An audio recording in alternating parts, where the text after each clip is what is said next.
আজকে আমরা জেনে নেব কম্পিউটার কিভাবে অন আর অফ করতে হয়।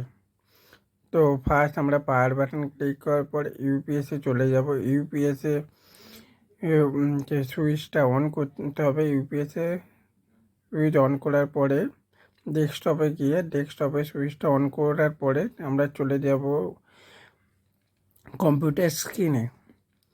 তো কম্পিউটার স্ক্রিনে যাওয়ার পরে দেখুন মাউসের ডান পাশে, তো অন হয়ে যাওয়ার পর মাউসের ডান পাশে দুবার ক্লিক করার পরেই,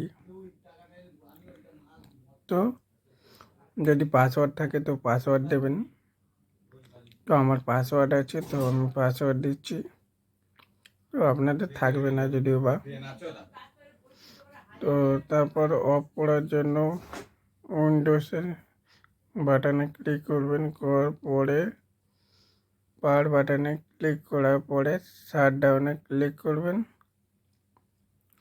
ক্লিক করার পরে আপনার কম্পিউটার অফ হওয়ার জন্য তৈরি হয়ে যাবে।